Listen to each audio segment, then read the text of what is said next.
Ladies and gentlemen, welcome back to WOR. Welcome to PC Tier 2. It's good to be back for the second round, and it's good to be alongside Mr. Corey Brooks himself. Unfortunately, couldn't make the first round, but very good to have you here for round 2. How you feeling, friend? It's been a minute. I am very good. It has been a minute going over the little season breaks as we get started into round 2 now. I missed round 1, unfortunate. I hoped I could have been there. It seemed to be a very interesting race, especially for Jan Halliday taking the victory there. So sets things off to a good start. And I am excited to see what we have going for us here in Singapore. One of my favourite tracks to see, and to say the least. There's a lot of spicy action that can happen around here. It's a high downforce track, but could get you some very unnecessarily unwanted situations, should I say. Certainly difficult for most drivers, but for these lot, I doubt it should be too difficult. Some very talented individuals here. Yeah, and some brilliant racers that we've got on our grid. So taking a quick look back to the previous round, we have, of course, Jan Halliday absolutely storming it out there. A brilliant piece of driving to score 25 points in the opening round. Luca Rapasa is going to get a close second with Keaton Lute and Larry Torquay going just behind. Keanu Lutor makes your top 5, and then you have Kai Pearson, Enzo Salm, JST, Ryan Grob, and Marcel Biega. And if you want a bit of perspective on just the margins that were at play, look at these times. Less than a second between Halliday and Rapasa. 5/10 between Caden Lute and Rapasa, and then 2/10 of a second between Lute and Torquay. So these really are some of the best out there tonight. Absolutely, you can see the very fine margins there all the way to the line. These drivers were giving it everything to take that victory. But what do we have in store for us tonight? All the drivers from the first down to fourth are certainly on the grid tonight. They're all checked in and ready to get going. But we are just waiting for things to get underway, to say the least, so we can give you a nice, interesting qualifying and then an interesting 31 laps of Singapore. Yeah, of course, short qualifying as per, but we have the Singapore circuit. It's 5 kilometers, 19 corners, and 3 DRS zones. So quite an intricate little tangle and a little weave through and around the bridge in particular. So we will see, of course, that come into full force and see how these drivers can navigate this course. It's not quite at the same level as it once was. Of course, we don't have the sling anymore, but in its place we still have a tight and challenging street circuit with plenty of 90-degree corners and some real heavy braking zones that can catch you off guard and can lead to surprising overtakes. It really can. If you're not careful in some of these 90-degree corners, like you say, you're a bit too quick on the power, you can catch yourself a slide, maybe open the door to your rival, they come powering through, especially with the aid of DRS on some of those straights. It's going to be very interesting to see here, especially attacks going into turn 1 maybe, down the pit straight. That DRS certainly going to aid you going down there. Turn 1, 2 and 3, spicy overtaking positions. You come in fast, but then you exit in slow speed corners, so very interesting place to watch. Very fantastic place to watch as well. You've got to really maximise your track limits, but same again, don't run it too wide. You pick up that warning or that penalty could ruin your race and send you crashing down the field with how close these races can be in the end. And with that, we have got the confirmation that drivers are now getting trackside. So before we jump in, this is where we turn to you at home. Who are you looking out for at tonight's round in Singapore? Who are you expecting to take qualifying? Who are you expecting to take the race? Who should we be watching here in the commentary box? And for you at home, let us know who you're rooting for in the live chat. As always, we are just getting primed and we will be soon going trackside. Is there anyone that you're particularly looking forward to seeing out there tonight, Corey? Of course, you've had a bit of a cursory look as a catch-up ahead of tonight's round at what we saw at Texas. Yeah, so I'm very excited to see what's going to happen with Kai Pearson. Got himself into the scrap a little bit there, but as well, don't forget Jan Halliday had some interesting sends and some moves that really put the pressure on those rivals and ended up taking the victory in the end. So I'm very excited to see what's going to happen here. But for me, Jan Halliday is one to watch so far. This season round, it could be his season. It really could be his season, and there is plenty of opportunity on the table. We have seen him in the past as a driver who knows how to fight, but doesn't always have the ability to convert. He's very decisive, but hasn't always stood the test of the top. Now, this is where we do get a chance to see him really come out in full force, and we do have a litany of cars now heading over to the track. Leading us out, it is going to be none other than Szymon Lekomski, as we see them take the lead of this first car queue. Absolutely. So he's there leading the field as we come down into Sector 2. This part of the track is dangerous and treacherous, one of the more difficult sectors to get through, especially as you come crossing over the bridge before you're harsh on the brakes to come around the hairpin-S corner. Aided with the DRS again. Could see some overtakes going down that straight here, but it's all to play for the drivers out here tonight. I don't know, like I say, it's all out down to this level of talent. You can't really put a name on it so far. It's early days. Only had one winner so far this season, but could somebody else take that top spot? It's all for the drivers.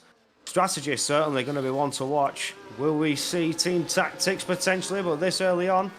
I don't know. Nobody's got the points to do so. Everybody's racing for that first win to see who is the faster driver, but Szymon Lekomski now will cross the line to start the first flying lap as he gets barreling down into turn 1, followed by the second round to the right, and then catching himself back on the brakes and firing it round turn 3 before he comes back flat on the power down towards turn 4, aided with the DRS down this back straight. Now, this is where it could get interesting with some overtakes being made. You could see drivers maybe 2 cars behind getting themselves involved with a slipstream. It is the longest straight you will get with the DRS, apart from the pit straight.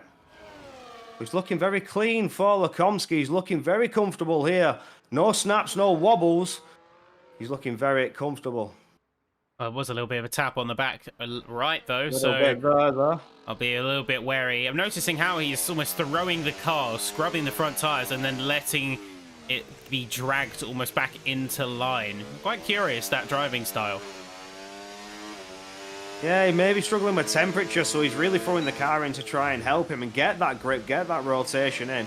Maybe that's just the way to go faster around here in Singapore as he pushes on to set his banker lap. He's now on the final, one of the final straights you will get before he comes into the final chicane. Oh, nice and easy, not running too much curve. It's very easy to hit that outside wall, then you're back flat on the power, sending it around the double left-hander to cross the line. What's it going to be? A 25.4. It's a good banker indeed to get going. Oh, we have a driver out. Keaton Lutz in the wall, found himself the barrier. Yeah, looks like we've lost him fully in the barrier, and it is going to be a local yellow, but it's not going to be anything major here. And so Sam's going to be top of the boards with 25.2. Szymon Lekomski barely getting dethroned by the RB, but Tony Tala is going to go even faster, half a tenth of a second. He's going to place that Red Bull top of the timing sheets as you have 6, now 5 drivers left to go out. Daniel Reuter and Keanu Litov is staying in the pits for the time being, and we are seeing a little bit of smoke appearing, some of the particles having a bit of a moment there. But we do see a couple of interesting developments. The one that sticks out for me is we haven't seen either Ferrari take a lap yet. We had an invalidation, it looks like, for Rapasa, and Quintino is yet to put one on the books. Well, Quintino's coming around the final sector now. He's looking very fast there in the second sector. Can he pull anything out of the bag now? Will it be the banker time to beat? We've seen Quintino have some pace in last season, to say the least. He was a driver that could produce some good pace, but didn't seem to follow through with anything could happen in the race. But he comes across the line now, and it is Paul. There it is. Another half-tenth clear, just over half a tenth clear of Tony Hitala, and it looked like a beautiful lap as he was coming round sector 3. So very comfortable, very squared away. Still 13 minutes to go, though, in qualifying. You can't count anybody out just yet. Yeah, there's plenty of time to play for. So with Keaton Lute out of the running, this does give a bit of opportunity for the rest of the field. Of course, one of our top runners, we saw the performance they showed out in Texas last time. So to have him crash out in qualifying is not a good sign by any stretch of the imagination. Sprogis is the only remaining lap out there right now because everyone else is peeling in. We'll have to wait and see if Sprogis is going to be following suit. Looks like that is going to be the case. He is yielding off like with many others. And I am very curious right now as to, one, where my game sound has gone. There we go, it's back. but also the times that we're going to see improve. We've just seen the inaugural laps. It's a 25-1. I would not be surprised if we start seeing 24-8s by the end of the session, if not further down than that.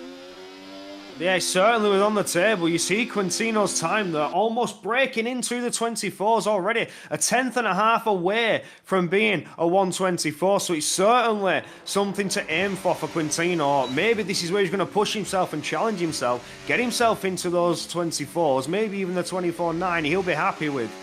But for now, he's dangerously close to do it. And if anybody couldn't do it, it's probably Quintino.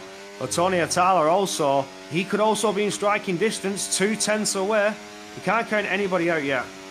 There's plenty of time still, and we are on board with Van Ruyten as they are one of the last 4 cars yet to put a time on the board. Of course, Repassa with the invalidation, Van Ruyten and Littor, I believe, running the same, and then Sprogis, I think, had to abandon their attempt due to an issue earlier in the lap. But looking very clean for the Williams, very close to the walls. But again, we see them was throw the car into these apexes and scrub those fronts in order to get them up to temperature. I can tell you right now, it is fairly warm out there despite being in the deep of the night. It's 28 degrees track surface temp and 25 degrees ambient. So there is still the latent heat out there, and you should be able to get those tires in the working window, but by and large, they're struggling to get them beyond that 60, 70 degree mark, which is quite a ways out from that ideal temp angle.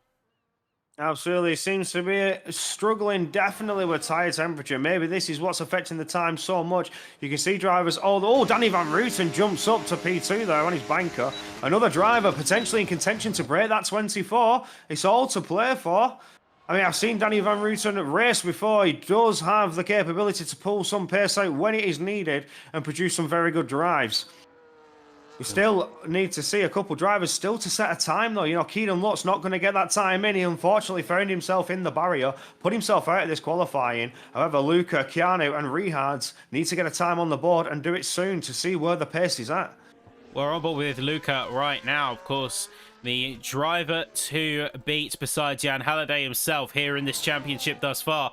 And a driver who really knows how to put the pace down. Looking clean, looking fairly well linked throughout these first 2 sectors. Now just needs to bring it home. Easy to overcook it, overdo it in this sector of the course. As if you don't line yourself up perfectly, you just barely miss out on that wall. And here we go, coming through for Repassa. It's a 25.187. It's going to be a Ferrari 1-2, Ferrari front row lockout. As we currently stand, we have Littor, who has had to go again. They invalidated their previous attempt. You can see them yielding off here, but a major block of the field is now going to be making its way through. It's going to be Lekomsky once again leading that initial pack. I think only just superseded slightly up ahead by one of the cars. And Lekomsky is going to go with a 0.116. They set the inaugural time. It was very hard to beat early on, and we know this McLaren has some serious quali pace in tap. Singapore certainly being a circuit where he can get himself fired up and pull some pace out of the bag. Was the first driver to set a lap. He comes out to do it again and takes pole position away from what could have been Quintino's time to shine. But Quintino is on an out lap. He's getting those tyres up to temperature and could potentially strike back at that. But as we are currently on board with Tony Hatala, another driver who was second out, he's coming down into finish his sector 2 now. What sort of improvement will we see? He's just barely leveling his time though. He's lost a couple of thousandths, but thousandths matter here. Every scrap of time is going to matter to try and catch your rivals ahead. You see how close everybody is. From Tony Hatala, it's just a tenth, within a tenth margin to gain before he can take pole position away. But he gets himself back flat on the power as he comes to the double left-hander now, firing it around flat to the floor, putting all the trust into the car, crosses the line and just falls short. But it is good enough for P2. Very solid lap there, particularly that first sector. He cut an entire tenth out of his time alone. If he could have kept that plus his sector 3, he would have been almost perfect as far as laps go. So the current times we're looking at, sector times, as we see more and more cars file their way through. It's going to be a best sector 1 from current pole sitter Shimon Lekomsky. We have from Joel Marquardt, in fact, is the best Sector 2 time, a 35.507. And then Quintino is your car with the best time over in Sector 3. We'll see if he can displace himself with that, though, because it looks like he's going out again, and he's already made up a little bit faster of a Sector 1.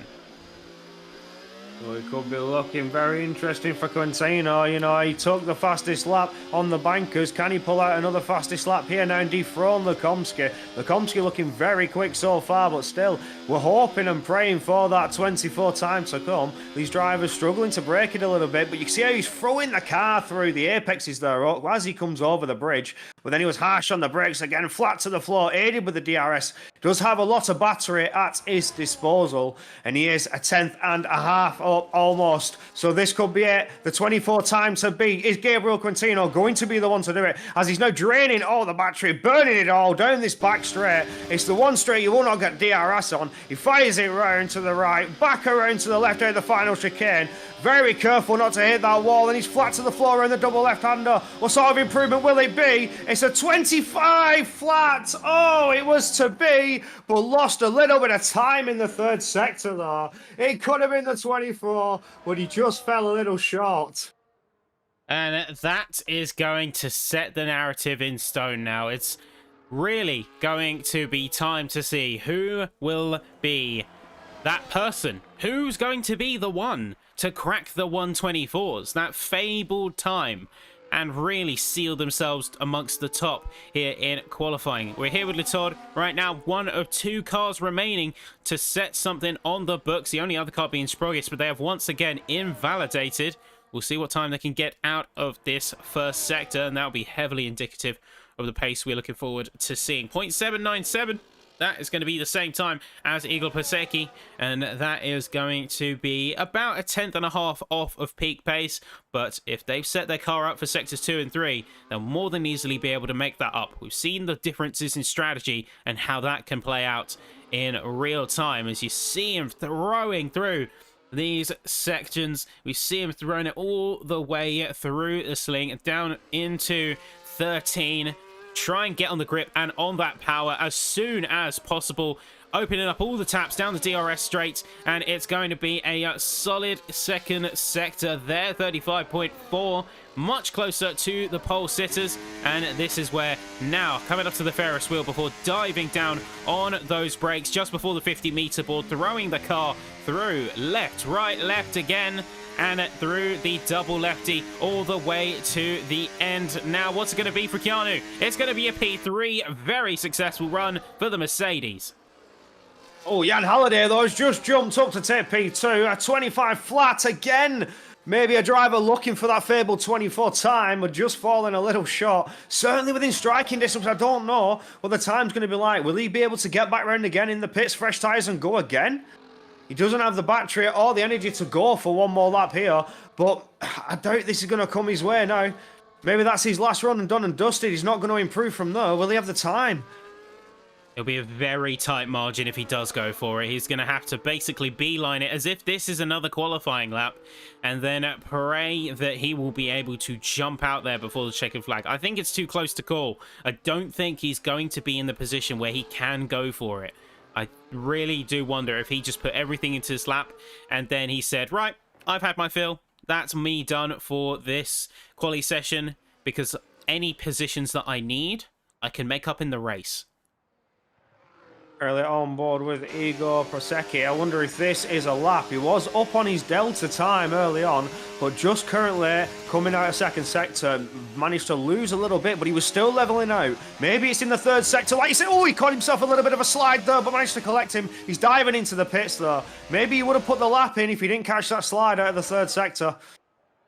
Yeah, and we see Lekomsky invalidating as well. So both the McLarens having a little bit of a bad spell in this segment of the quali session. And now it's the final set, the final phase. Everyone is about to come flying onto this course, as we will see many. For instance, we have Zalambieda. We have at the very front, we have Tony Hitala, who is setting themselves up for an absolute corker of a lap. I have no doubts about that.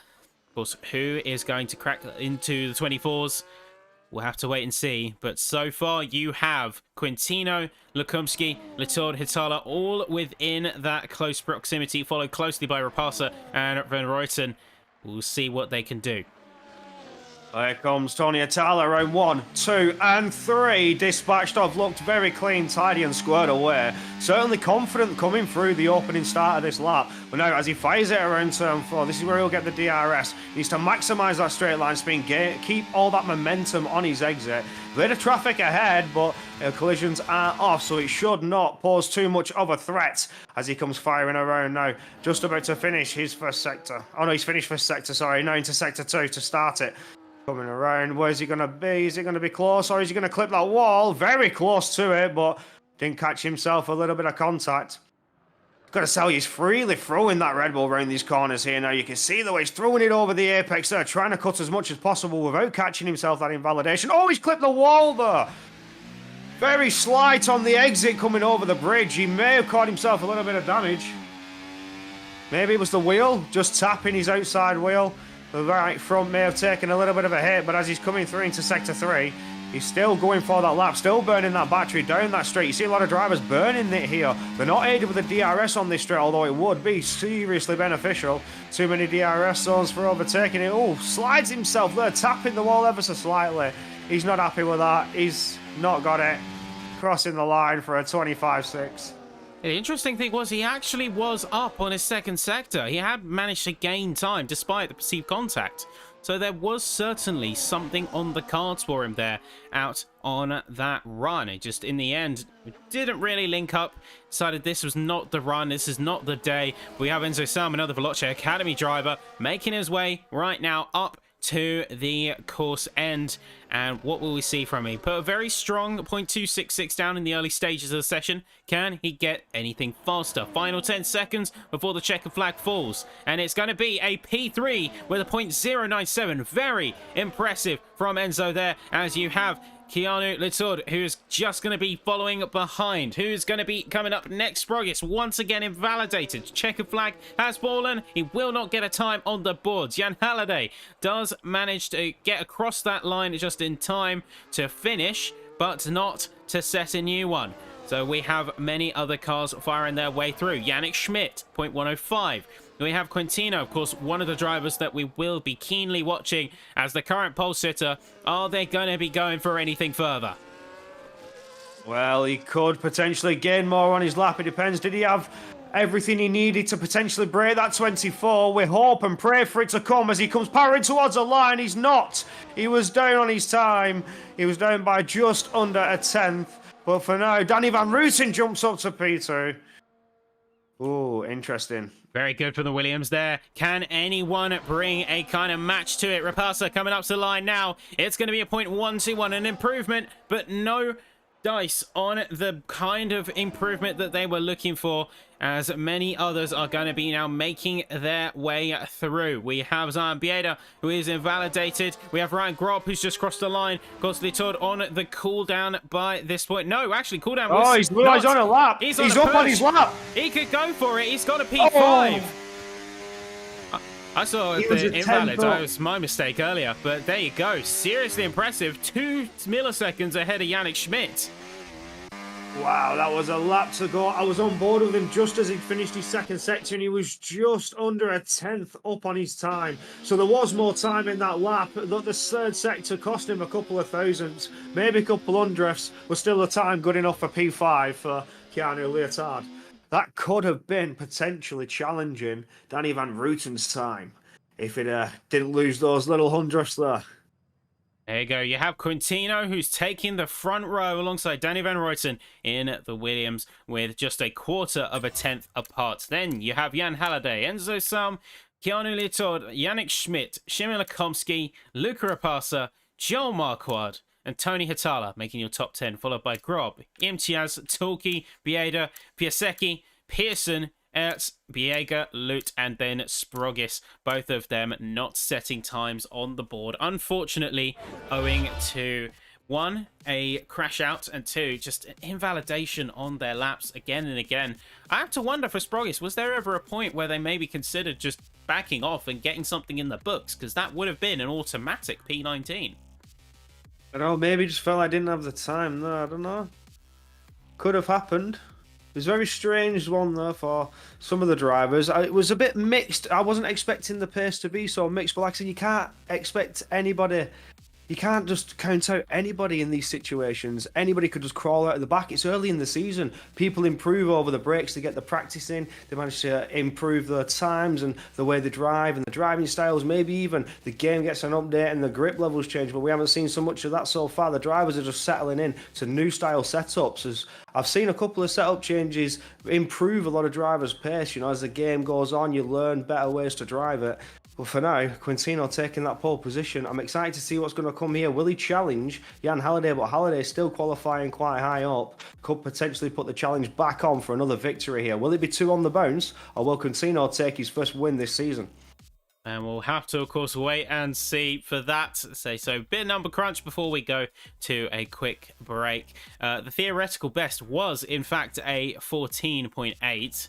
If you combine the best sectors from all of the drivers out there on that course, and then looking at the actual best sectors, you had quite an eclectic mix, I'd say. You had, for one, you had Ryan, I think it was Ryan Grob, who took Sector 1. Unfortunately, I only have the car code names rather than the actual names attached to the drivers' display names. So we have, I believe that's to be Ryan Grob, in the Sector 1 time of 25.618. You have Quintino dominating Sector 2 by over half a tenth of a second with 35.4, and then you have one of the Red Bulls, I believe that's Tony Hitala, who ended up getting a 23.832. We'll talk about that much more after the break, but of course we wanted to take a moment to sort of get a bit of a word from the people who make things here at WOR possible. So we'll be right back with you after a short couple of videos.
And welcome back, everyone. So before we jump into things good and proper, a reminder of the stakes that are in play before we head into round 2. Of course, coming out of Texas, Jan Halliday leads the championship with Luca Rapasa currently qualified in 8th place, is going to be in 2nd here. Caden Liu, unfortunately, did not get a time out there and was quite a bit of a shake-up, because they come from a 3rd place finish to now being starting all the way at the back of the grid. Don't know what is going on with my words and my stammering today, but one thing I do know is that these drivers are certainly going to have to be careful and have to navigate those first couple of laps with a bit of patience about them. Yeah, they certainly are. The opening stint here in Singapore is going to be disastrous. You know, you're heavy, you're full of fuel, your tyres are cold, sat on that grid, and you just want to try and get the best getaways possible, not lose too much time, get yourself into a rhythm and get the temperature into those, whatever compound you choose to start on, and then get yourself set up for the laps to unfold. 31 you must navigate around this circuit. It's going to be tight and treacherous. Maybe the tyre could be high. It's a high downforce track, to say the least, so the tyre wear may be high as well. See some lockup, some thermal degradation coming into play. I'm not too sure what could happen here. It's all thrown up into the air. for these drivers tonight, but I'm excited to see what's going to happen. You know, the prime places for overtaking if drivers have the initiative to try and force a rival running wide, get that door wide open, fire it on through. Turn 1 maybe, coming down towards turn 14, always a place to do it. Yeah, well, if we look back to the track map once again, of course, we have all 19 corners at our disposal, and really key areas where we're going to see a lot of fireworks. It is going to be that first corner. It is going to be looking at the likes of turn 14, heck, even turn 16. We've seen some people throw it in before, but if there was anywhere that I'd have to pin the main overtaking spot being, it's the first DRS zone, just heading out into turn 7. That's where we see a lot of drivers tee up a potential move.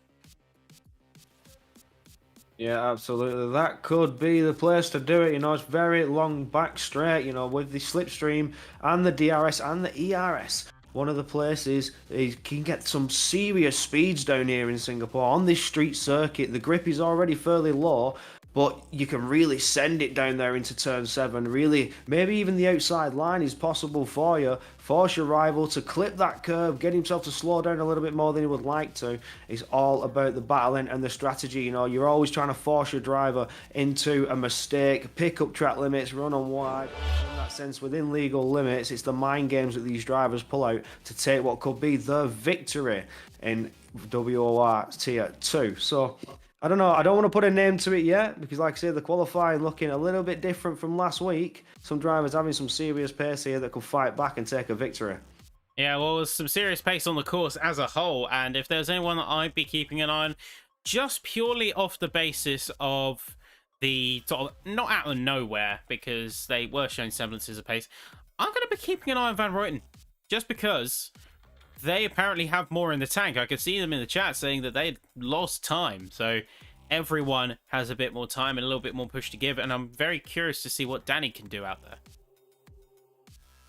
Oh yeah, I'm excited to see Dan Root, and like you say, Danny's a very quick driver. I've seen him race before. He can pull out some tremendous pace, especially when it's needed, and he knows how to battle side by side. He can really put the aggression to his rival ahead of him and put them under a serious amount of pressure. I've even seen him do team tactics in that way. So a driver with some talent and will get the elbows out. Not afraid to do that, to say the least. Yep, and of course, this is where we hand it over to you watching at home through the live chat. Let us know who you are rooting for. We've had a great qualifying. We've had a great session. We have had 8 drivers split by less than a single tenth of a second in that opening session. So this is where push comes to shove. This is where it's crunch time. And this is time to see where these drivers really line up in the competitive order. We're about to go trackside once again. And we will see what these drivers are cooking in the tank. Where now we can see we are out there. It's nice and warm, 34 degrees track surface it's looking like. And then 27 degrees ambient. So much more desirable temperature window. And it is probably going to be a lot easier to get those tyres working in that window that they were probably seeking a bit more in qualifying but couldn't quite grasp. Yeah, like you say, they struggled on those initial out laps to get that tight temperature needed for those laps. But towards the end, we did see some fast laps come into play. But early on, they just weren't able to get the temperatures in on those banker laps. So even though we did see some rather fast times, they were certainly blown out of the water with some improvement. But it's all down to the fine margins here. And temperature is king to get that compound fired up and working to give you all that grip. But you don't want to keep them cold. If you start sliding and scrubbing those tyres too much, it will just cost you vital tyre life that you'll need in the stints. This ain't qualifying. You need to make your tyres last you now as we go into the Grand Prix. Yeah, well, in terms of setups as well, you're going to have to be a little bit gentler on those tyre pressures. And you're going to really be hammering the downforce. You're going to be maxing out those wings, getting that car rotating, thrown through. We saw how they were throwing those cars through those multi-corner chicanes, and we're about to see it once again as it's 5 red lights. The track is hot here in Singapore for round 2 of PC Tier 2, and we are away with a solid start from the entire field. It's a mad scuffle, it's a flurry of F1, and it's going to be a mad dash to see who can get those early positions, who can get those early spots. Jim Lakomsky side by side with the car. We can see him, he's trying to fight through and see what Salm and Luton are all gonna go for. Quintino, Van Ruyten and Halliday, top 3, trying to get that clean break. We see the McLaren absolutely having none of it, going side by side with Salm, and they are gonna go very narrow to the inside as they're all pushing and looking for space. It's 2, it's 3, as Rapasa's gonna get involved. That's contact with the wall, and brutal racing in this first and second sector. I was just about to say, Lakomsky's on for taking 3 positions off his race start there, but then just clips the wall, picks up that wing damage, the front left end plate is gone, it's missing, and in Singapore, look, you see him at the wall again there, he doesn't have the downforce, he can't keep it pinned in these corners, his race is damaged dramatically, the car has lost everything it had, and he falls down the field ever more. He's but struggling. Rutard has had a good start. Rapasa also up 3 positions off their race start, up into P5. Needs to try and chase down Keanu Lutard now to try and get back and help his teammate there. Will we see the Ferrari 1-2? This is all thrown up into the air. What a start we've had there. Lakomsky was flying, but then ultimately now dives himself into the pits to get that wing changed. But this is bad because you look at the top 6, they have already got that clean break, and we have seen the DRS train now being split into 2. For it to happen so early in the race is a absolutely horrible sentence to be placed on the rest of the field, because they're going to struggle to be able to keep up. The best they've got in their corner is strategy, and with the DRS now being enabled, it's open season. Absolutely, this is where the overtakes are gonna come, and as you can see, there's a Red Bull at the back there. I saw Joel Marquardt having a little look, but just couldn't get him. Not Joel Marquardt, Tony Atala have a look on Reyes Imtiaz, but couldn't get there. Currently on board with Ryan Grob, giving credit where credit is due. 3 positions gained on race start, also keeping himself nice and clean and making some moves early on, but now needs to try and chase down Enzo. Can he do anything early on? Well, we'll have to keep an eye on him there as he's right in between the 2 major spots. He can get the run on Enzo, but Enzo himself has got a unique problem now. He's 1.1 seconds away from the field. Those 3 DRS zones are going to be such a massive difference to him and his race pace. So he's having to pump in 110% just to keep that same level of pace, to keep that gap, and to try and hope he can rein in those top 6. Absolutely. I mean, he's burnt everything he had in the tank. The battery is fully depleted, to say the least. While Ryan Grob has burnt some battery to try and stay within that DRS and try and chase him down. It's literally an ERS attrition here now as they try and keep each other within a striking distance. Enzo's trying to regain that DRS, but without the battery, it's going to be very difficult for him. Ryan Grob is trying to push on him, keep the pressure on him, and try and get past him, if not use it to aid him to get back up to Yannick Schmidt. And then looking to the front, we can see that Van Ruyten is going to be getting within a 10th, but he makes the choice not to attack, not to go on the aggressive. And honestly, I think that's quite wise to do so at this point in the race, where everyone is squabbling. You don't want to be putting yourself in the position where you're just going to get the retake from the DRS anyway. Yeah, absolutely. It's pointless putting yourself into a fighting situation. You might as well just stay with each other, push on, and try and bridge your way while you've got the chance to. Everybody's fighting, squabbling away, costing each other time, losing tenths in the corners that they fight in. This is perfect for those runners, but Enzo is back just within DRS of Yannick Schmidt. He's had a beautiful second sector to get himself back there. Yeah, brilliant stuff from the RB car.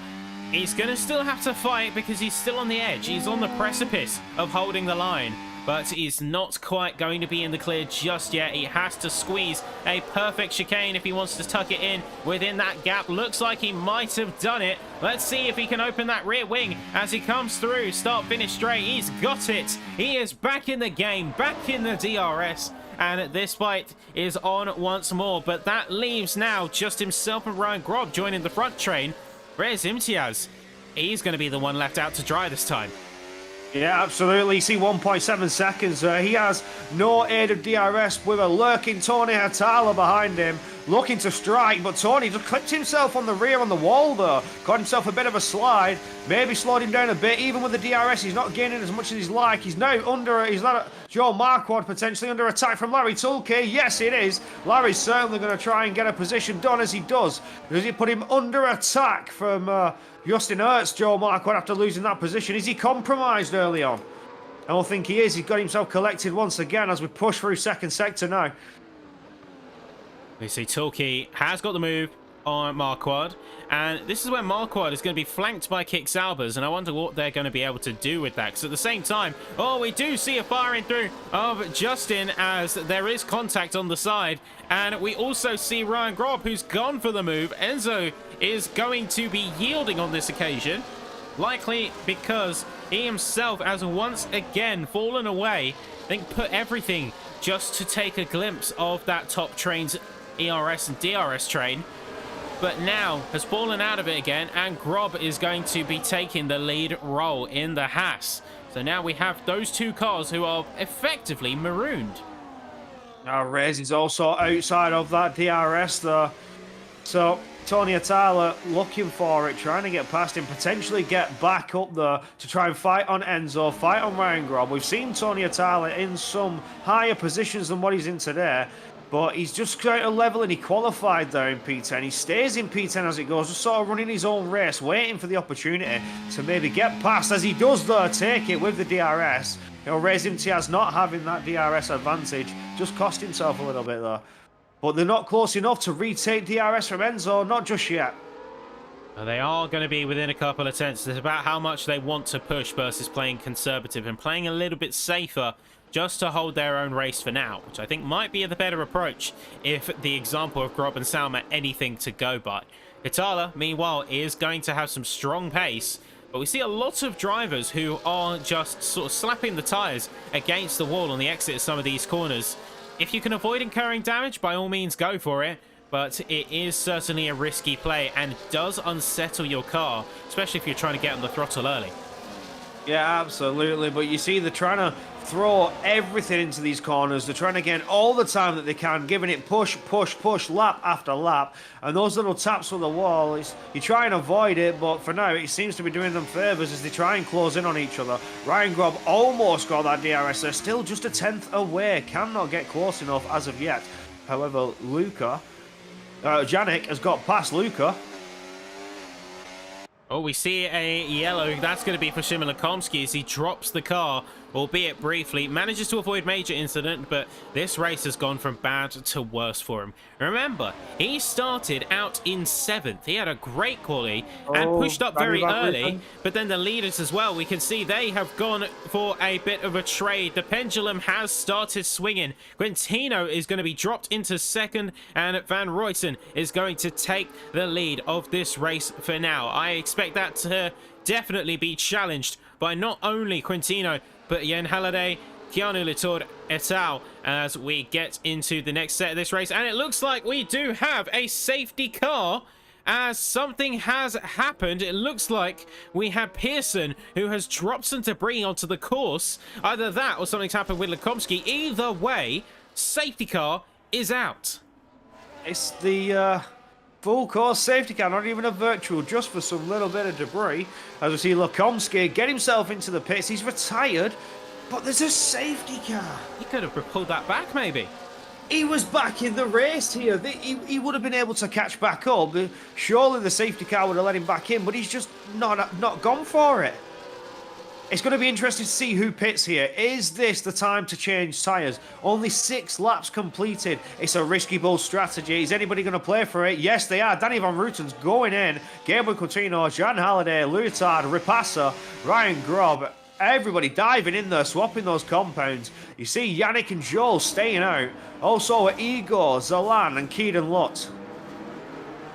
And we see the mad flurry of cars as everyone is just trying to get in and get off of those mediums. Everyone on the medium, it's safe to say they are going to be switching out to the hards and trying to take those to the very end of the race. Capitalize on this as best as they can, even if it means getting a bit more of their tire conservation game on.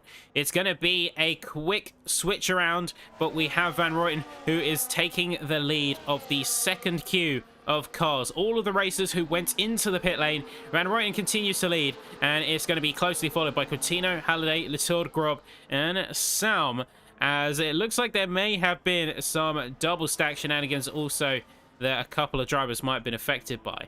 We see a couple of hard runners as well. Pisecki, Bieda, and Lu are going to join Marquardt and Schmidt as the initial hard runners who have not gone in based on their tyre strategy, starting on the hard and then likely going to be taking it to the soft compound, if anything, if they manage to conserve it enough, if they feel the pace viable and the degradation not as bad considering this safety car grace period. Yeah, Kai Pearson's brave there, coming out on the soft compound tyre. It's going to be interesting to see what's going to come into play. You see Rehard's on the medium compound tyre. I think they're expecting another safety car to come into play. You know, in Singapore, it certainly can happen. You've got some tight sectors, you've got some tight corners in Sector 2. You need to be very, very careful as you come over that bridge. It's very easy to clip that curb and get yourself collected into the wall and out of it. We saw Keaton Lutt out of qualifying. He hadn't even got a time on the board. It just shows you how easy done it is. He was on his first push lap and got himself collected and didn't even get to qualify in this race, but now sits himself in P5 as he stays out. And certainly a strategic gamble that could work out in his favor here, as he is going to be, of course, in that front line. He is going to be first in line to get an attack from the others, but he's managed to massively reduce that time gap. We are going out for another lap on the safety car due to Pearson trailing, and he is going to be, curiously enough, swapping out from a brand new soft set on to what looks to be, and if my intuition serves, it is going to be a set of the... Oh no, he's going for the medium. Interesting choice there. This is strange. Maybe he's getting that tyre compound swap out of the way. Running one lap under safety car on the soft compound tyre. Did he start on the mediums? I believe he did. I can't actually remember for sure. Let me No, just check he started the details. hard. He started on the hard, actually. Hard. He's gone hard, soft, medium. It's interesting here. Oh, he very confusing strategy to play for, but maybe he's just testing the waters on all the tyre compounds, seeing which one feels best. The softs did not feel like it. So he comes back in, slaps on a set of mediums. It's an interesting play, but he's not really losing out anything. Alternatively, what I think might have happened is we didn't get the front wing replaced. We didn't manage to replace it. He was initially planning for the soft, so he just came in again. Decided at that point, actually, let's rethink the strategy a little bit, goes onto the medium. But it has been seen to happen that the drivers have gone in for a wing replacement and the pit crew has not always followed through.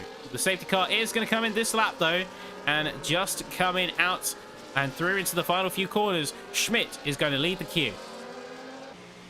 Yeah, so Yannick Schmidt now needs to try and get the best getaway possible. His tyres are now 7 laps old. Will be 8 laps when they cross that line. You can see him weaving desperately, trying to generate that tyre temperature. It's very much needed on the hard compound tyre. They need the temperature to fire up and work, or else you just slip and slide, especially in a street circuit like Singapore. He's still not gone yet, still slowing that pack down as we come through the final chicane. But there we go, it's flat to the floor, go, go, go, as we come to the double left-hander. He's not really caught anybody sleeping as of yet. You see Marquardt and Igor all still within a striking distance. Will we see any moves early on? Keaton Lutt's very, very close to the rear of Zalan, but nothing's going to happen. You see the harder compound tyres that are fairly fresh for Danny Van Rooyen. He's not really making use of them into turn 1, 2 or 3, but maybe later on he's waiting for it, just waiting for those. Oh, there's a bit of a contact with the wall there from Keaton Lutt, I think, or maybe got himself a bit of a slide. He's now under attack from Danny Van Rooyen. Danny Van Rooyen capitalising on that mistake from Keaton. It now side by side as we go down into turn 7. Memorial Corner, you called it out earlier on, and there it is as he pulls off the move and gets ahead.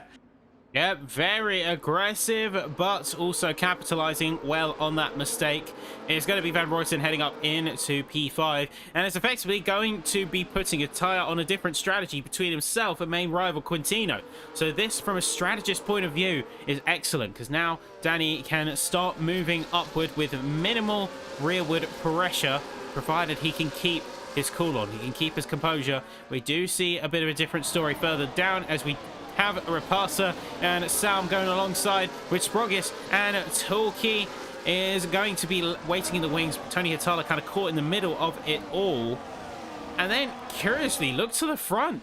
We have already an over 1 second gap being peeled out between Piasecki and Bieda, as there's going to be continued squabbles further down the order. Yeah, a lot of fighting going on early on. You see the squabbles there. Larry Tulki, Reyes, Intiaz. You see them all going side by side there, swapping those positions early on. There's a little look there from Kai Pearson, but just nothing getting done as of yet. Keaton, look, they're fighting away with Jean Halliday. Jean Halliday still making it side by side as we get down into turn 4. Into 5 even, my apologies.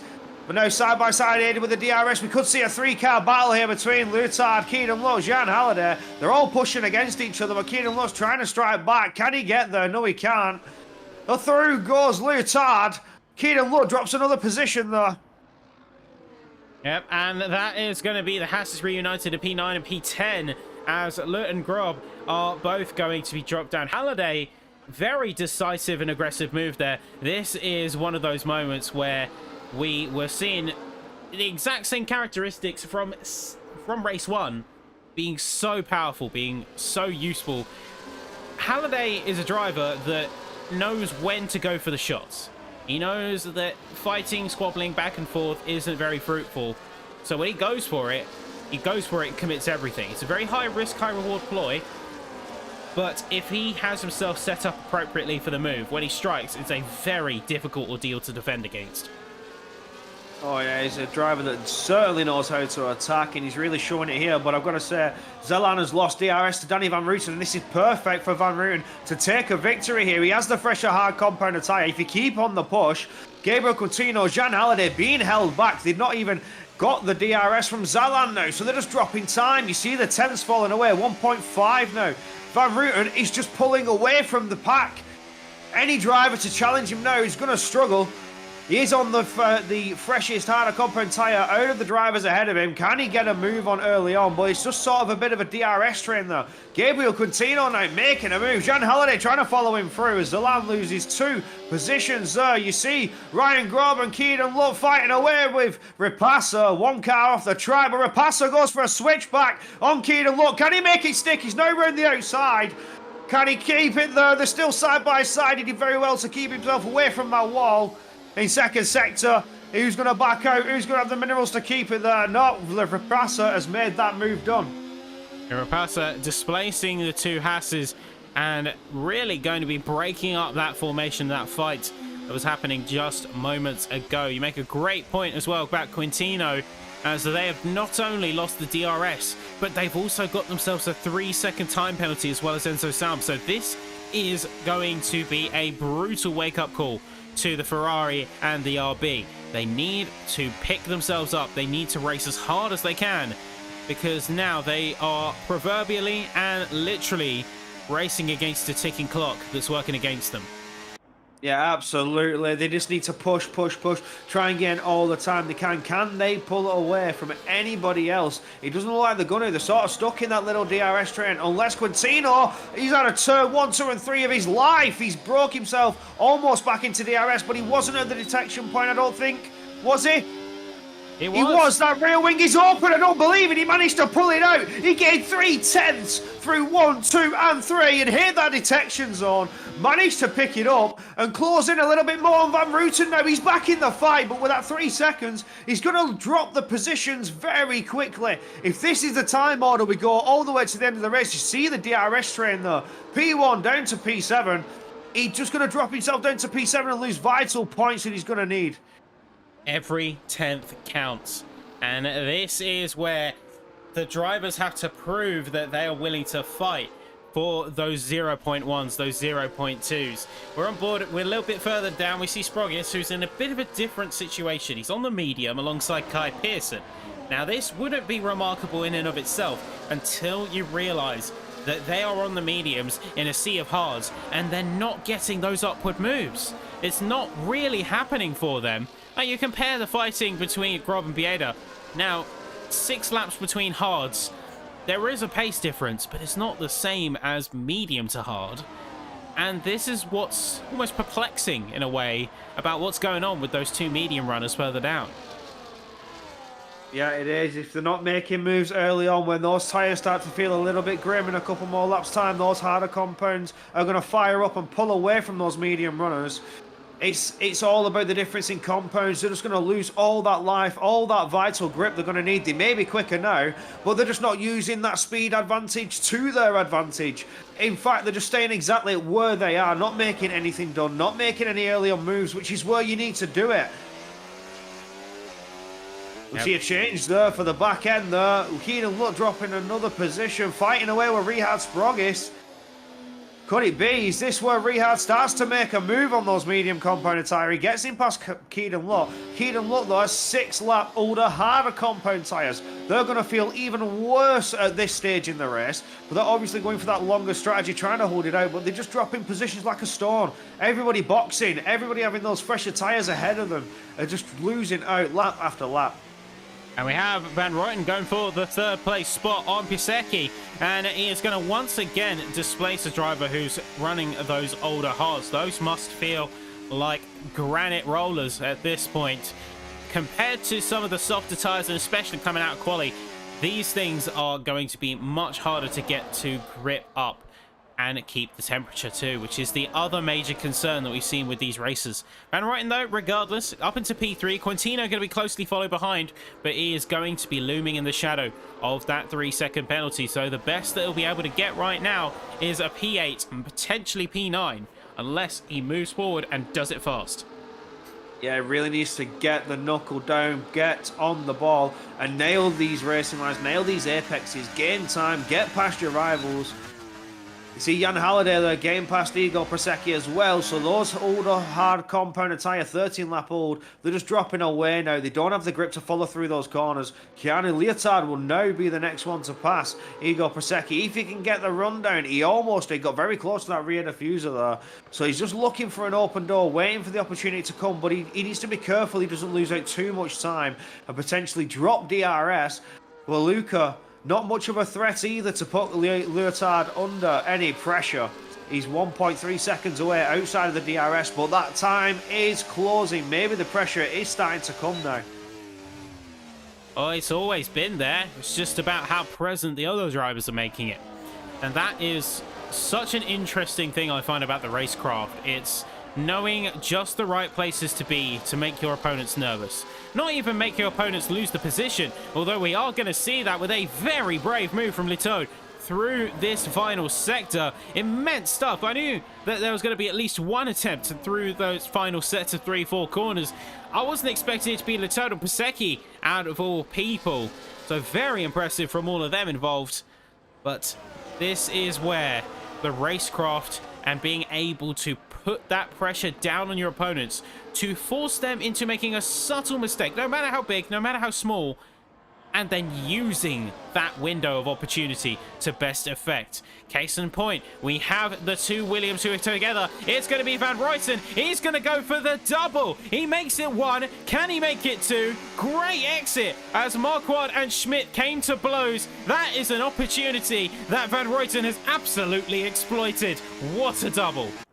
Absolutely. No, he puts 2 cars between himself and his current rival Quintino, both on 14-lap old hard compounded tyre. Those tyres, like you say, feeling like granite rollers. They're going to be slipping and sliding. They're going to be locking up and coming out and off the line with understeer. It's going to feel terrible at this point, but this is where they need to try and keep themselves collected and controlled. But to stay there, P1 and 2, this late on, although the pit stops have already been done, Marquardt and Yannick Schmidt are absolutely flying out here. But ultimately, Danny Van Ruyten getting that double move just puts more pressure on Quintino. Yeah, Quintino has certainly got a lot of work to do. Not to mention, they've got Halliday and Latour breathing down their neck. And any sniff of a mistake is going to be open season for the Aston and the Mercedes. So we'll have to see how he handles that and how he can cope, especially knowing that black and white flag is going to be a damper on any good day, let alone this one. Yeah, absolutely. If you get yourself those track limit penalties, you could fall down massively. Now, you see the DRS trainers close back up from P1 down to P12. You pick up 3 seconds here. Oh, no, it's broken. Tony Tyler has just broken away ever so slightly, but we did have the full DRS train all the way down. Oh, he's back in it again. The times are jumping all over the show. This just goes to show you how much these drivers are fighting it out, trying to gain positions. You see Ryan Grob fighting it out there. So Pasecki and Grob are going to be coming to blows, briefly avoiding contact as Hitala is just going to be watching on and seeing what these two do. Now, he could be pretty smart with this. If he knows what he's doing, which he does, it's going to be a case of patience. You let them fight. You let them tire each other out. And then when they have given all they can give, you could be sitting there with 60, 70% battery and can easily swoop in to take the whole ordeal. So this is where that racecraft, that experience as well, is going to play a major factor. It's not about having the pace and the wherewithal to do it, but it's knowing when to use that at the right time. We see Pasecki heading into the pit now. He's going to be swapping out a tyre compound, either that or he's got damage. I don't see any damage on the front of that McLaren. He is going to swap the tyre compound out for the medium compounds. This is it for the end, to the end for Igor Pasecki. But also coming in is Alan to swap his 16-lap old hard compound tyre, also medium compounds. Goes on that Alpine, and out they come. Now they need to push, push, push, and regain all those positions that they lost.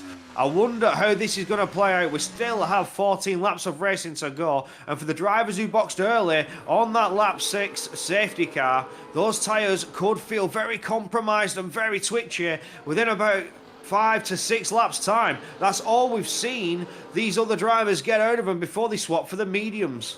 Well, when you come to the safety car period, it is always a game of chicken between the other drivers in the field. If the leader goes in, then you go in. It's as simple as that. They effectively control the cadence of the race. They control the rhythm. But you look, if they don't go in, you suddenly have a bit more of a panic judgment call to make. And not only that, but you have a panic judgment call to make in the heat of about 4 to 5 seconds tops. If you're a bit further down, then you have a bit more time. But if you're right behind, you are talking half a second decision making, unless you've got someone in your ear who is telling you that you are going to be able to make this work and you need to jump in there. You're going to be in a bit of a pickle, as one might say. Absolutely. This is what puts League Racing to one of the top levels of racing for me, especially in the gaming community. They have to make those split-second decisions, those risky maneuvers, risky strategies. It's all down to what they can play out for. Like you said, they boxed early on. It was that split-second decision. Nobody expected the safety car to hit the track, but yet it did. There wasn't really a car in the wall. It was just debris. And there it was. The race had been neutralised. So there, your split-second decision-making to try and get you within what could be a victory strategy, or will it be a fumble? But for now, Danny Van Rooten, it could be the victory one. Well, we see Sprogis having quite the incident and quite the off. We've managed to lose both end plates on that AMR, as they have had a serious wobble coming out of turn 8. And is going to be limping the car through the rest of this lap with significantly reduced downforce. Now, looking to the rest of the field, we have just under half of the race to go. We had that safety car period, we've massively juggled things, but we're now seeing an interesting turning point. We've already seen it with most of them, but those who stayed out on the hards are now having to pit anyway and are seeing the kind of time losses that they're having to endure. Sprogis is going to get a time penalty to add insult to injury, but look at the field and look at who stayed out and where we are now. Yeah, it's been completely flipped over, but really, the drivers who boxed early on were sort of back into the original field. You got Van Rooten, Gable Contrino, John Halliday, your qualifying top three, all fighting away for what could be the victory. But other drivers that you didn't expect to be up so high, for example, Luca Rapassa didn't get the best qualifying. Ryan Grobser in P10, in P7, now in P6 as he fights for it. He's going against Reyes Imtiaz, and it's done, aided with that DRS. But you see, there's nothing really to defend for Reyes Imtiaz. They're 2 seconds away from Luca Rapassa. So in a way, they're back into the fight, but they just need to push on a little bit. They're in a world of their own. But they just need to keep exchanging DRS, not cost themselves too much time. Don't fight out too much. Try and close that gap back up. That's if the strategy plays for them to keep it all the way to the end. We see yellow flags, though, in the turn 1, 2, and 3. There's something happened. Oh, it's a retired Rihad Sprogis, so ignore that one. Yeah, we see Grob and Imtiaz very much like earlier we saw with Salm. They're marooned. They don't have anywhere to go either side, particularly for Imtiaz. He could take Grob, but then he's just going to leave himself 2.5 seconds away from Rapassa. And he's got over 3 seconds between himself and Hitala. So really, as you said, what they need to do is they need to play a game of leapfrog. Leapfrog off each other's DRS, bounce back and forth to gain that time on the field, or at least keep equal proximity. And then that way you can peel out and get a very solid P6 and 7, if not being able to get more moves on the table. We look to Quintino. We're going to see if he can get a move on Van Rooyen going as we head through the first of the 3 DRS zones of the track. You can see he's going to peak narrow, but not going to go for it. He certainly had the chance to. I think he would have been able to get away with a bit of a dive. Why do you think he's not necessarily going for it here? Well, I think he's just trying to not put himself under too much pressure. That battery recharging almost to full. He's not even challenging for the lead at the minute. I think he's quite comfortable with the way the race is going. Van Rooyen in control, or is it Quintino in control? He has the option to pass, but he's choosing not to, but neither is Jan Halliday. But Keanu Lutard could be close enough to potentially challenge Jan Halliday for that final podium position. Not quite yet, but he could be under attack from Rapassa. Rapassa has a look, but backs out of it. Not close enough just yet. But the top 5 are going to be trading blows back and forth much more often, I think, as these final 10 laps are set to make a very bombastic start. Curiously, though, looking at some of the penalty data, we can see here that Danny Van Rooyen is currently sat on 2 warnings. So like Quintino, is just 1 bad line away from making himself go from P1 all the way down into P5 in this order. It's not where you want to be, not when you're leading the Grand Prix. You know you're in the perfect position to win it and get yourself up there in the standings, potentially challenging for what could be your championship this year. But it's early days, it's all speculation, it's all for anybody's guess. We said it before, you can't count any driver out. There's a huge level of talent here. But for Danny Van Rooyen, he's got 2 warnings and he could be thrown up in the air with 1 more cross of those white lines. And this is where he's having to play it very careful. Of course, be defensive if necessary with Quintino, but don't allow yourself to leave that track because it will only be more a problem for you. And you can see that through this sector. You can see how he only put half of his car across the curb, where Quintino was throwing caution to the wind almost, and almost putting their entire car across that curb on the inside of the corner. Yeah, you see, now that he's picked up that 3 second the first time, he's going to get himself another couple warnings before he picks up another. Just how the way the game works on it, so he knows that he's got what I would like to say a little bit of a sacrificial lamb. You can pick up a warning, but when you hit 2, that's when you need to be careful. That's when you're taking those safe lines, only putting half of your car over those curbs, over those apexes. You don't want to run wide out of those white lines and get that extra 3 seconds. There's 2 ways of thinking about it, and it's an interesting sentiment towards a driver's philosophy when you look at it like this. You have either 3 warnings or you have 2 free cuts. That is a way that you can look at it, and whichever side of the spectrum you lean on kind of dictates your approach to driving and your racing styles. Like, are you a bit more high aggression? Do you prefer to push the boat out a bit more and then dial it back? Or do you prefer a bit more of a conservative start and then open up to your full potential once you're in a comfortable spot? That's the 2 schools of thinking that you could look at with this. And we're certainly seeing Quintino in body 1, while Van Rooyen has got close to the line, but is so far reining it in, keeping it dialed, and making sure that there's no drama, no fuss, as the other Ferrari of Rapasa is going to be hit with such a fate. Oh, it's just irony. We were just talking about such a penalty to affect your race, and Luca Rapasa goes and picks himself up that horrible black and white flag. 3 seconds, which will drop him. Well, it won't drop him as of yet. Maybe if Ryan Grob can push a little bit more, Ryan Grob will see himself up into P5 and Rapasa down into P6. But he just needs to gain a couple more tenths, I think, to make it possible. But so does Reyes Intia, staying there with the DRS of Ryan Grob. He could see Rapasa potentially drop to P7 here. And you know who this really benefits out of everyone? Leto. Because he, if current serves, has got a podium, no matter how you slice it. He's got himself effectively a free podium. All he has to do is keep it behaved and bring it home. Quintino is going to be displaced down the order. Rapasa is going to be out of sight and touching upon the edge of P6. So it's going to be a slam dunk opportunity for him if he can make it work. We see Halliday trying to go to the inside. Quintino having absolutely none of it and trying to get a little bit of a outer apex peel out. But it's not going to be, at least this time. Halliday isn't committing fully to the move. We can see that because his battery's full. But he has made a statement of intent to the Ferrari and the Williams in front. He is coming. He wants those positions, and he is not going to be denied a challenge.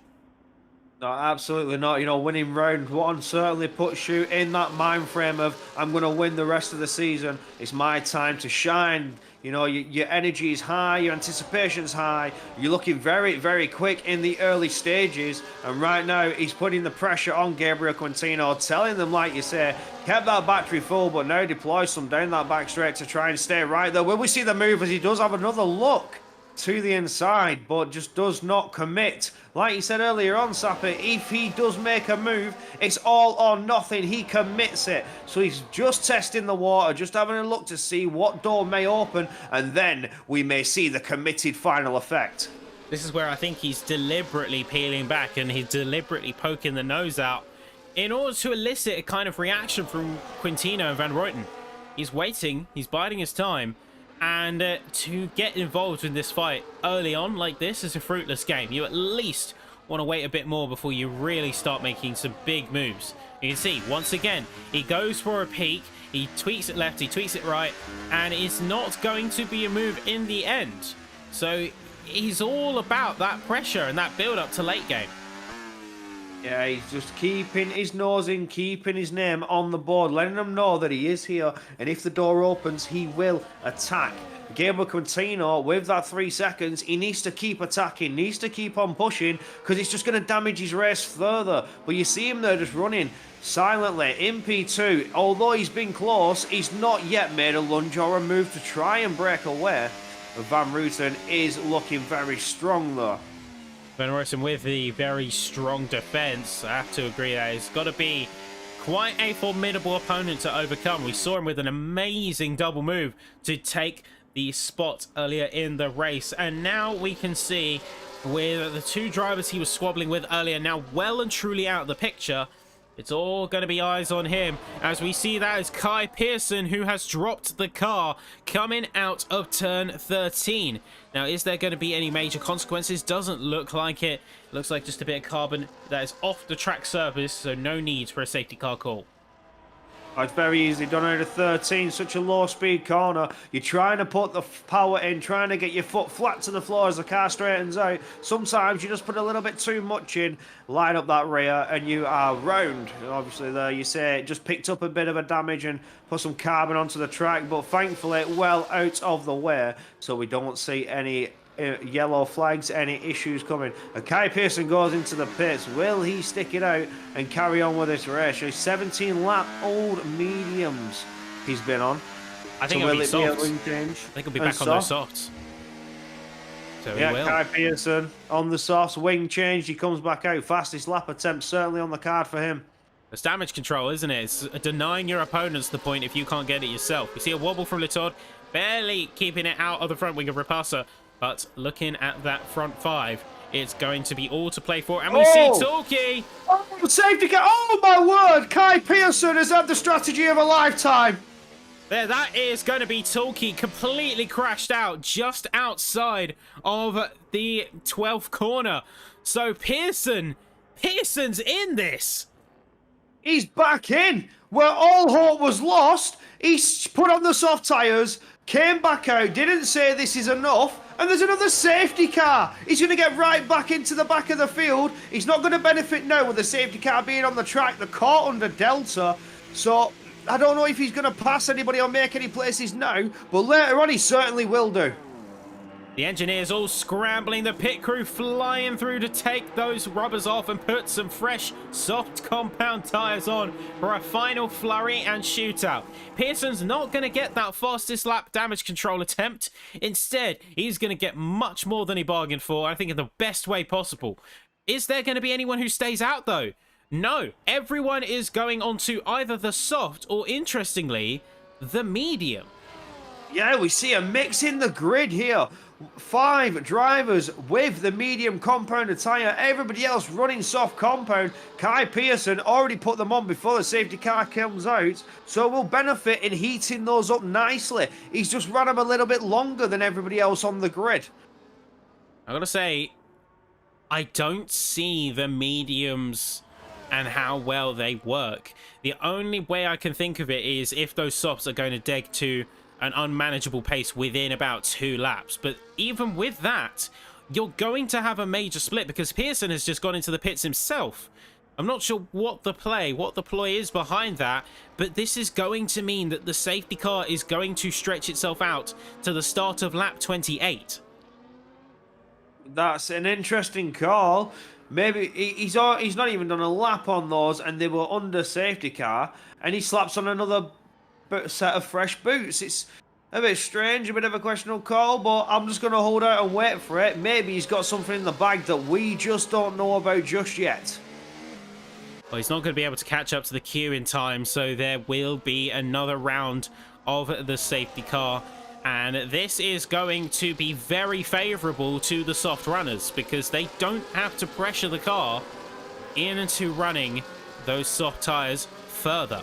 They can get a good couple of laps in, maybe experience some degradation by lap 31, but the important thing is they've got that early pace out, they've got that early advantage that they're able to press, and that will be crucial to breaking away from their opponents, soft and medium alike. Yeah, absolutely. Say the safety car restart is on lap 28. That will give us a 3-4 lap shootout. And the soft compound tyre, they can really throw them through the corners. They don't need to go as long. They're going to give it everything and scrub the fronts like we maybe saw in qualifying when we get onto this restart. With only very few laps to remain, the drivers throw it all out and get their elbows out every way, shape and form. Things are going to spice up very, very quickly indeed. That I can see. Well, here we go with Pearson on the catch-up as we speak. The safety car rounds once more, and this is crunch time. For Van Ruyten, Quintino, Halliday, Latour, Grob, and everyone else behind them in the field who are going to be getting a second chance, a second lease on this race scenario. Everyone has a chance for points all of a sudden. This could go either way, and with 4 retirees, this means that only 6 positions are non-points paying, so you're more worthwhile to stick it out to the end. Yeah, absolutely. This is anybody's race now, although the soft runners have benefited most here. The medium compound, I don't think they're going to be too much on the pace early on in the safety car, but maybe they're good to defend with. You can really slow down in some of these corners, these tight, twisty corners in Sector 2. Really put some pressure on your opponent's behind and defend. Make that car as wide as possible on those apexes. The medium runners may struggle with this. Yeah, the medium runners might not be able to get that high peak grip that will give the soft such an early advantage and be a real struggle to counteract. They won't have enough time to get that push and get that opportunity to go once again. We see Quintino is going to be weaving left and right, but Van Ruyten is going super gentle. He's not really weaving the tyres, and trying to get them into an operating window. I think he's trying to minimize the wear at all moments possible. He's trying to keep that most vital tyre life, the rubber stuck to the tyres, not scrub them out on the track for temperature. He's maybe feeling confident that he has the ability to do this, to put the pressure on. Although he may lose temperature now, in a couple laps time they'll be fired up, and with the extra life it may give him that cutting edge that he needs to keep the defence up against what could be Quintino or Halliday on the attack. And away we go. Danny Van Rooten flat to the floor. Everybody is gone. And he hasn't seemed to caught anybody out. Everybody is well awake and well within striking distance. No moves early on into turn one. Is there anybody looking for a late minute lunge? A big send. Marcel Biega's going to do it. Makes a move on Rapasa. Opens the door for Yannick Schmidt to follow through there for P11. Oh, Yannick Schmidt has been defended though. Luca Rapasa keeps P11, almost losing 2 positions, but it's Marcel Biega taking that final point away. And now it's going to be a mad scuffle as everyone is looking for those points, looking for those spots. The Toad is going to be facing a bit of a challenge from the Haas of Grob over here. But it's going to be all to play for, as 4 drivers with penalties are going to be removed from this bike. Quintino's race has suddenly taken a more dour turn, as that 3-second gap between himself and P6 has all but diminished. So a loss here in terms of time is going to be devastating for his final result. He's going to be moved down from P6 to potentially much, much further. Yeah, those penalties have really cost him now. The safety car's flipped everything on his head. He had a nice little gap and wouldn't have lost out in the points, but now you see him, he will be dropping out of the points with the way things are going so far. He's going to fall all the way down to the field. Quintino look good for victory. Your pole sitter, he's not going to get in there now. Lutard's doing very well though to defend that Ryan Grob early on, but now the DRS is active. Can Ryan Grob strike back and secure himself a podium, because Quintino's penalty is going to knock him down? Ryan Grob is fighting for P3 here with Keanu Lutard. He does have the better tyres on that, as well as Lutard's on the mediums. Well, he did very well to defend early on. Can he keep defending now? The DRS to his advantage. No moves for the front of the grid just yet. Couple of moves early on down the back. Justin Ertz getting through on Keaton Lott. The side-by-side. The still side-by-side as we come around the tight little turns before we get to turn 9. Sorry, just seen me, Matt. I lost my train of thought there, a bit of stammering. As we get down towards turn 10 now, things are looking very spicy for Justin Ertz and Keaton Lott. They're both fighting for the same kind of track space. Let's just hope that the Kick Sauber doesn't fall the same fate as his compatriot that caused this second safety car to begin with. Lap 29, no more safety cars and no more safety interventions, no matter what. Hard-coded final 2 laps have to be full core racing. So ignore that safety car warning in the top left. That is purely just a visual error, and this is going to be final push. Quintino, I think Quintino's confidence honestly got knocked as soon as they had that 3-second penalty. A lot of their fight has seemingly diminished, and they've held ground, they've held firm, but they're not making those kind of upward cuts that I would expect from that Ferrari.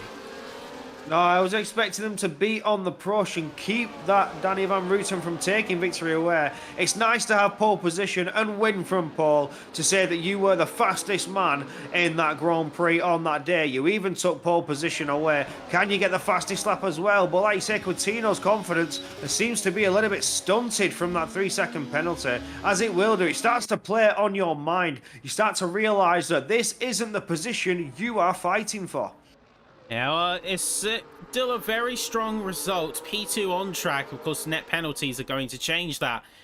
But it's going to be very impressive nonetheless, as these drivers have shown their mettle, shown their strength. We see Kai Pearson going for a move on Piasecki and getting it committed all the way through the second sector, to be fair. It was a nicely done and executed move. A little bit defensive just to confirm that Piasecki can't get any kind of recourse through the end of Sector 2. And it's a solid run there for the RC driver. Yeah, very nice overtake done. Unfortunately, it is just outside of the points, but with those penalties yet to come in, you may see Kai Pearson go into the points as of yet. Never mind! Never mind. He's picked himself up a 3-second penalty, which means he will now lose out to Zalan, who's just behind those in that little DRS train, but it's not going to stop him from putting on a fight. Kai Pearson's going for P13 and makes the move down into turn 1. Lovely stuff. Very impressive. And this is the final shot, the final chance for everyone to go for it. So this is where the big, bad, mad moves are going to be coming. Halliday is going to be peeking tight to the left side. Latour is going to be going side by side, coming out the exit of turn 7. Now making his way through. It's going to be side by side. It's AMR. It's Mercedes. Once again, coming to blows, coming to clashes. Medium v soft. It's going to be Biega, who has taken a crash out in that turn 8 right-hander, and it is going to be a brutal end just on the final lap too. But now it's going to be these two continuing to jostle, continuing to fight. Could we see Quintino as well go for a chance on his opponent, as Halliday is going to be swapping out of the 1 second time gap? The Ferrari not quite going for it himself, but certainly going to be keeping it close, keeping out of the way of this fight further down. Oh yeah, the delta's up and down, up and down. You can see Halliday trying to fight to stay within that DRS, but he's now under attack from Leotard, but he's not. He's going to keep it as we cross the line. He's drove it beautifully. It's Van Rooten to take the victory. Halliday to inherit P2 from penalties, and Leotard managing to keep that podium there. Hatala promoted to P4. What a result for them. Brilliant result all round, and Van Rooten is going to be the dominant force coming out of Singapore. Very impressive. Well done, winning the Singapore Grand Prix. The Marina Bay Street Circuit doesn't disappoint in my eyes, and this is exactly why. We see him go up to the podiums for a well-earned celebration. What a move and what a race. Absolutely, a couple of strategic calls. 2 safety cars, not what you expect. So that's where your strategy basically gets just thrown up into the air and out of the window. But nevertheless, it is Danny Van Rooten to win, with Halliday second and Keanu Leotard doing your top 3. Tony Hatala will inherit that P4 with Reyes Imtiaz P5, Quintino that 3 second dropping him down to P6, Yannick Schmidt P7, Mark Quad P8, Ryan Grob 9th, and Keaton Lott doing your points finishers. Justin Zalan, Igor and Rapasa and Kai Pearson all just outside of the points, but Marcel Biega catching the wall on that final lap. Larry Toolkit, Rihad, Enzo and Simon Lokomsky all DNFing from the race. It has been a very interesting Marina Bay Grand Prix, to say the least. You know, the street track, it's dangerous, it's treacherous, the grip is low, you've got high downforce, and as well the walls come at you from nowhere if you catch that little bit of a understeer. And for some, it has been 4 drivers collecting themselves into the wall. It's unfortunate for them, 15 drivers managing to get themselves up into the finishing positions. I gotta say, this is the only track where I would somewhat believe you if you told me the wall swung out and hit me. The margins are so tight around Singapore, and no margin for error also means no compromise. That's why qualifying is such an exhilarating experience. It's why any kind of overtake is always a monumental commitment for all the drivers, and making it work is one of the most satisfying feelings in the world. We are going to see if we get a chance to talk to any of our drivers. It does look like the tensions are a little bit high coming from some of the drivers in the drivers chat and the paddock. So we will see if anyone wants to have a bit of a talk with us. But thoughts coming out of that race, for me, I honestly loved every moment of it. Yeah, that certainly was one to watch. It's very interesting to see what is to come later on in the later races.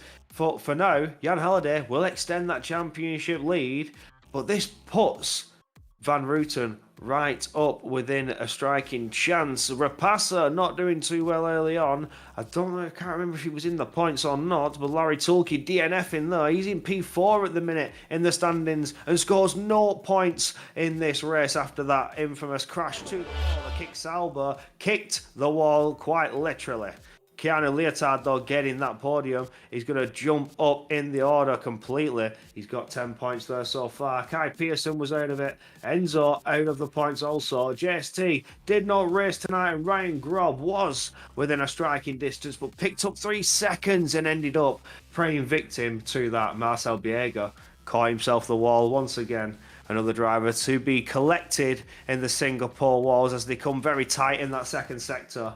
As Carter is just sat there in 10th, coming out of round 1. So things are going to spice up a little bit later on as the standings get updated. We shall see them in round 3 to see who is going to keep the push on. But for now, Jan Halliday, God, you can't stop him so far. He's on a great start to this season. Halliday is a weapon. He's a driver that cannot be disputed in terms of the pace that he has on tap. And you say, even if he didn't make the top step today, he's inherited the P2, and he's certainly got another solid points haul. So pending any penalties, of course, he is going to be leading the championship and continuing that stronghold with 43 points in check. We do have the rest of the field also to look at for some of their achievements, but with not everyone racing and some position drops, I think it'll be better to let the points be totted up, to let the drivers hand in their stewards' inquiries, which I have zero doubt will be coming in for some of the incidents, if some of the chats I'm seeing are to be believed. And with that is where we say goodbye for tonight. Now, it doesn't look like we'll get a chance to talk to any of our racers, but a reminder of the calendar and the excitement that is ahead. We have a interesting choice in the form of Las Vegas next time out. So that, of course, has been a little bit of a controversial one in the league racing space, but it is in a place where we want to see how it will perform as a league racing spectacle, as a league racing venue. It has, of course, been recently updated as well to include the giant shiny dome, and we will, of course, want to see that in all of its glowy glory out next time. But it's a great track to look forward to, and I think we'll produce some interesting action. Well, that big, long, straight AW DRS, you see you maximise that car, to say the least. You absolutely come flying, barreling down that DRS zone. Top speed. The car screaming away. We could see overtakes as good as 3 cars back with how long that can be. So, again, it's up for speculation. Like I say, some drivers not too fond of this circuit. But I want to see a race here, and especially what these drivers do. The best talent we have here to put into Tier 2. This is where things could get interesting. And this is where we take our leave. So thank you, as always, to everyone watching at home. Thank you to all the drivers and to the team behind these broadcasts for making it all possible. So I am very much looking forward to next week. But say, Corey, any last words before we clock out? No, it's just glad to be back to run another season. Hopefully we see a nice spicy battle for championship like we did last time. Well, it's good to have you back, man. And with that, we'll see you next week, folks. Take care as always. Thank you for watching. Same time next week, and we'll catch you then. Goodbye for now, and keep it here at WOR.